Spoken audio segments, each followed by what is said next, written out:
Week 14 of the 2024-25 NBA season is over, which means it's time to run it back. This is Run It Back, NBA Week in Review. I'm Jose Salviati, editor at thepeachbasket.net, and this is the show where we recap the week that was in the NBA and then highlight the marquee matchup for the week to come. We start like we always do with the only objective overall top 10 NBA power rankings anywhere. You can read more about how we get to these rankings and see the entire list at thepeachbasket.net. Let's take a look at the top 10 at the conclusion of week 14. And before we do, we need to call out that the Orlando Magic have dropped out of the top 10 this week. They continue to struggle with injuries, and it finally caught up with them. That means we have a newcomer in the top 10, and they are the Minnesota Timberwolves. They enjoyed a 2-1 week in week number 14 to move up 2 spots to number 10. Welcome to the elite top 10, Minnesota Timberwolves. The currently in Paris, France, Indiana Pacers were 1-1 this week. That saw them drop 1 spot from number 8 last week to number 9 this week. The LA Clippers were a respectable 3-2 in week number 14, but it wasn't enough to keep them from dropping 1 spot. They moved from number 7 to occupy the number 8 spot in week number 14. Number 7 belongs to the New York Knicks. They were a perfect 3-0 in week 14, which saw them move up 2 spots from number 9 last week. The Denver Nuggets come in at number 6, holding steady for the second week in a row after a 3-1 week. Number 5 spot is all Memphis. The Grizzlies were perfect in week number 14 at 4-0 and pretty much own number 5. This is their 8th week in a row at the number 5 spot. The Boston Celtics appeared to be struggling a bit, but they still enjoyed a 3-1 week in week number 14. And that was enough to keep them at number 4 for the second week in a row. And number 3 of the Houston Rockets, they were 2-1 in week number 14 and enjoyed the number 3 spot for the second week in a row. Coming in at number 2, again for the second week in a row, are the suddenly struggling Cleveland Cavaliers. They had a losing week in week number 14, going 1-3.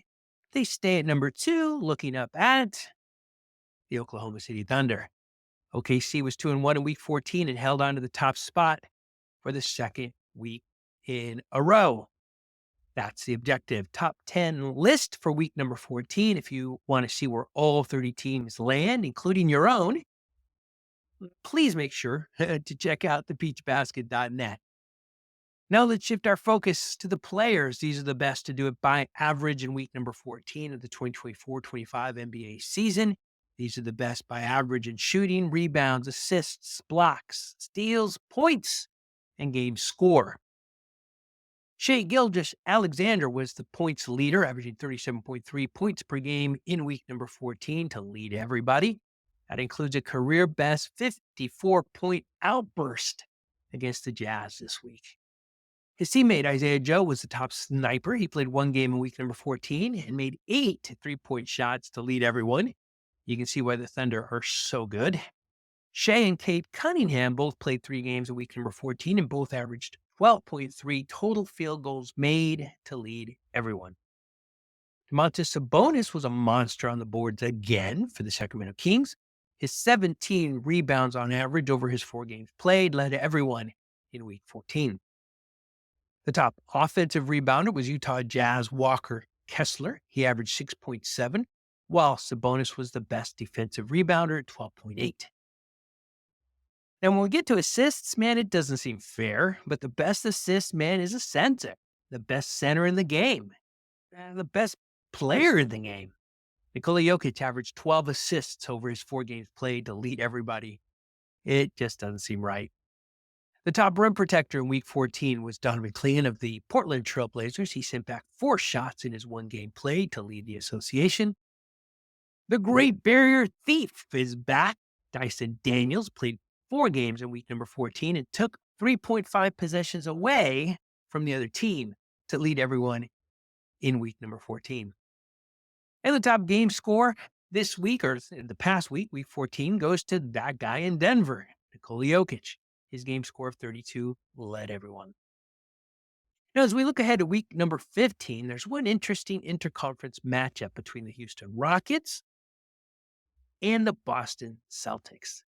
Former Celtics coach and current Rockets coach Ime Udoka returns to Boston for the first time since he was kind of unceremoniously let go. I mean, there were reasons behind it, but yeah, let's call it unceremoniously let go. He has his Rockets playing great basketball while the Celtics have hit a bit of a bump in the road. Udoka will no doubt have his team ready to play and maybe be hoping for a little redemption on the parquet floor. He's playing down. He's saying he's not sentimental. It's just another game, but I don't know. I think it's going to be kind of interesting and a fun game to watch in week number 15. Now, when we look up trending NBA news as we look ahead to week number 15, a few things pop up, including LeBron's 21st All-Star Game nod, the new All-Star Game format, and Cooper Flagg's dominance of late, making the 2025 NBA draft more and more interesting. But let's focus on the All-Star Game format because it's kind of interesting. The game itself, the All-Star Game, has definitely had a viewership problem, just like the NBA as a whole. Since 2000, the average viewership for the All-Star Game has been 7.67 million people, according to Sports Media Watch. Now, that's the average over the last 25 years, 24 years. Now, the high in that span of time was 13.1 million that watched in 2002. In 2023, that number was only 4.59 million, the lowest over that span of time. So the NBA had to do something. They had to. Less and less people watching the game. That's what they did. They're calling it a reimagining of the All-Star Game. So this is what we're going to have in 2025, in just a couple of weeks. The NBA All-Star Game will feature a mini tournament with 4 teams in 3 games. 2 teams will meet in one semifinal and the other 2 will meet in another. The winning teams from game 1 and 2 will advance to face each other in the championship game. For each game, the winner will be the first team to reach or surpass 40 points, or Elam ending, which I think is kind of cool. It makes the game kind of fun. So I think we're going to see maybe less of the logo shots and the dunks, at least when the game gets in the 30s. Winners are going to want to win, and the All-Star Game is full of winners.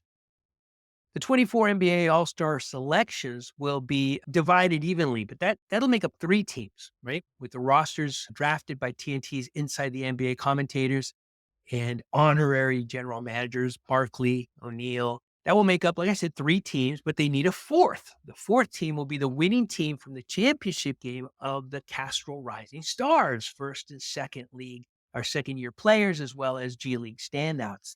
That's kind of cool. The honorary GM for that team will be Candace Parker. So you've got Team Shaq, Team Barkley, Team Kenny, and Team Candace. Now, I appreciate that the association is doing this. I appreciate that they're making changes. They're taking risks. They had to, and they just did it, and I appreciate that. On the surface, to me, this seems pretty cool. Whenever you put competitive people in something and call it a tournament, the juices start flowing and you want to win. Competitive people want to win, no matter what the tournament is. The All-Star Game in its past format, it's grown flat and not at all competitive. Adding this wrinkle, at least now, should motivate players to compete. I think we're going to see, certainly when the scores get to the 30s, knowing you have 40 to win, you're going to see basketball. You're going to see some shots blocked. You're going to see some competitive games. And I think that's all we want as fans of the game. And I think it'll be very interesting. And I'm pretty confident the viewership is going to reflect that. We'll see, but I'm optimistically excited about it. That's it. Week number 14 of the 24-25 NBA season is in the books. Join us again next week after week number 15 when we once again run it back.